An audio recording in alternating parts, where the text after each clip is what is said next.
Bill Simmons asked former NFL running back Ricky Williams if he'd be in the Hall of Fame if weed was legal. Williams with a blunt response. Would you have been a Hall of Famer if weed was legal?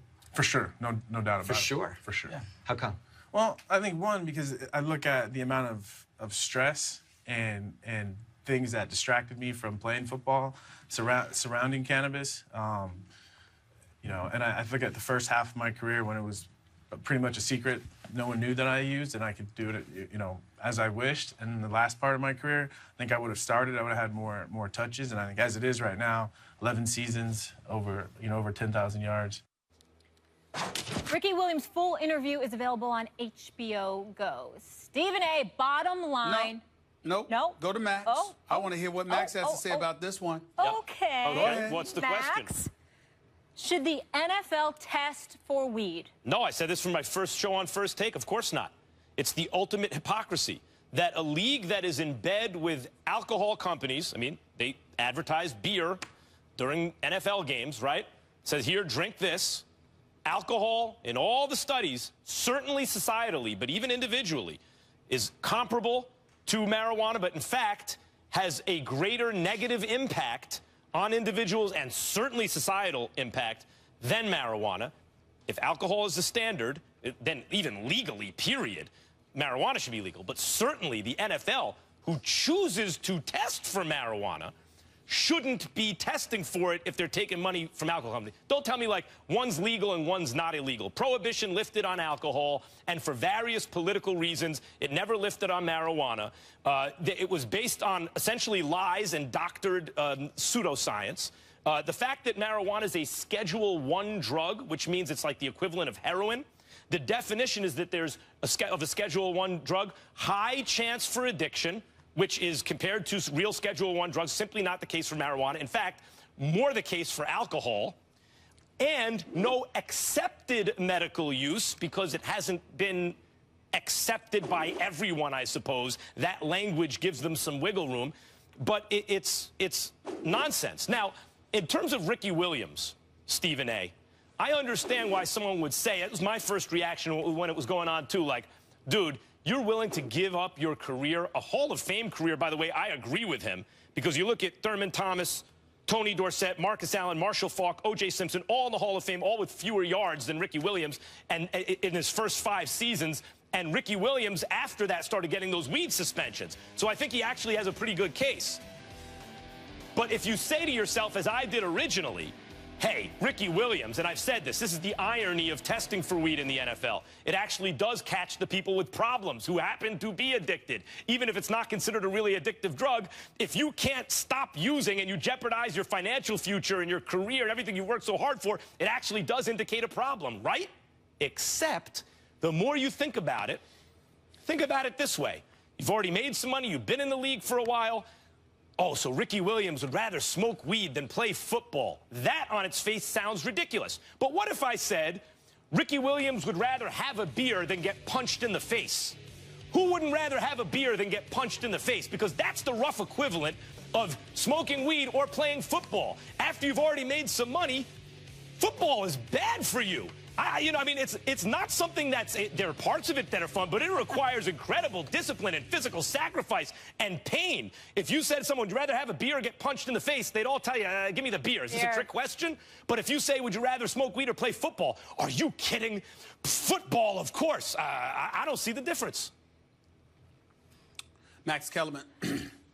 Thank God you're not running this country. Thank God you're not running this company, because I mean, Lord knows what kind of state of affairs would exist. Let me tell you just a few of my personal experiences with people who have smoked some weed. Now, obviously, this isn't everybody. Obviously, some people may handle it differently. But let me just give you a taste, a couple of nuggets of my experience with people who have smoked weed. I was at an NBA game. I was covering a player on the Philadelphia 76ers during the Larry Brown era. It was not Allen Iverson, so I want to make sure I'm clear about that, because I know people would think that. It was not him. And Larry Brown went to the play and he said, 3 down, 3 down. And at the scorer's table in front of myself, the late Phil Jasner for the Philadelphia Daily News, God rest his soul, my colleague, I still miss him to this day, you know, and a bunch of other guys. The player looked at Larry Brown and went like this, huh? That's what he did. This is what happened.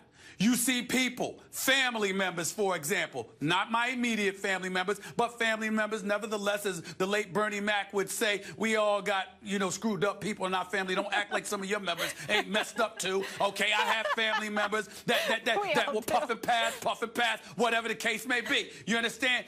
Everything is slow. The world, everything is mellow. There's no level of urgency. They move at 2 speeds, slow and stop. When you think about Martin Lawrence, one of the greatest comedians ever, when he did his stand-up, You So Crazy, talking about smoking some weed, and you start getting psychological and all of this other stuff, or philosophical rather. Water was glistening all over your body. That's what Martin Lawrence said. Everybody cracking up and laughing because there's a level of mellow, there's a level of calm and cool and collectiveness, but no urgency. Nothing hyper, nothing passionate. The world will be around tomorrow.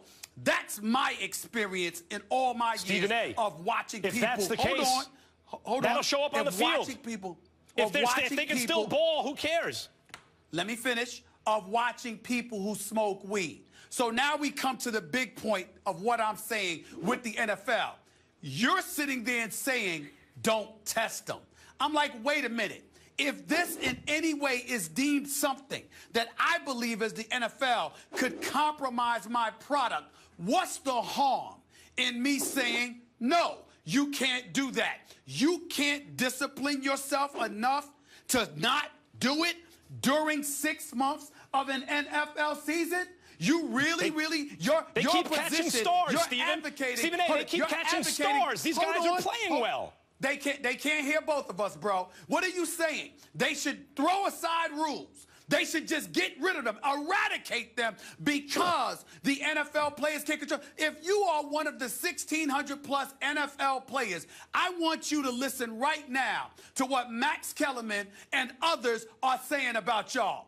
We need to get rid of the rule because you can't discipline yourself enough to know I am going to cost myself millions of dollars. I ask you a question, Max Kellerman. Okay. Have you ever seen a joint? Have you ever seen a joint in your life that costs $1 million+? Okay. Tell it. Take your time. I'll wait. Take your time. I'll wait. Now, I want to answer this. Joint. Your argument is centered on the fact that it has negative consequences for the behavior of those who use it.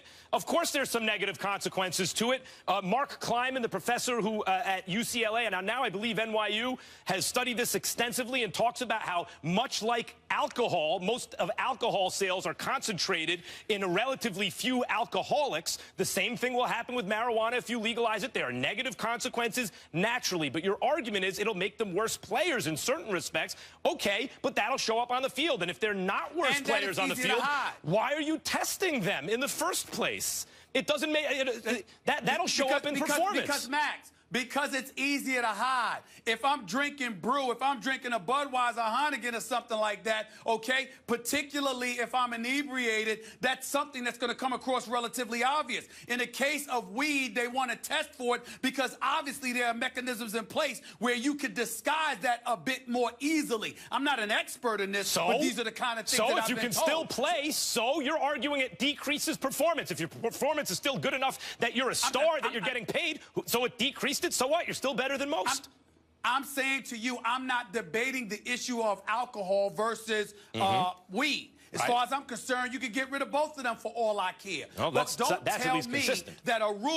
tell me that a rule should be eradicated because guys can't discipline themselves enough. Incidentally, you know why partly they can't discipline themselves? I have no problem with guys. I have no problem with people who want to do that stuff if they're working in a profession that it doesn't compromise them and cost them their money. But if you are an NFL player and that is the rule, and you can't control yourself enough and cost yourself millions, you're an idiot. No, do you know why partly they can't discipline themselves? You talk about how they are consuming the marijuana, like, for example, in blunts. That part is legal. The blunt paper is legal, meaning cigar paper, with high concentrations of nicotine, which is a proven, scientifically proven, highly addictive drug, not marijuana, which is considered a non-addictive drug, nicotine, the delivery system for the marijuana, could be, and likely is in many of these cases, addicting the players, and that's the part, and breaking the willpower to discipline themselves, that's the part that's legal. You can legally acquire the nicotine in the tobacco paper, but you can't smoke the weed, which is, again, not as bad for you as the alcohol, which is also legal and is also essentially they're in bed with the NFL and broadcasters on this issue. I mean, it's so hypocritical, Stephen A. We have to go to break. But I know it's hypocritical. What I'm saying is the fact that it's hypocritical is irrelevant. If the rule is in place and you can't control yourself enough and allow yourself to be cost millions of dollars because of it, you're a damn addict. You got a problem. That's the irony but of it all. there's also the issue of pain, and you could argue that painkillers are more detrimental to a player's health than any form of marijuana.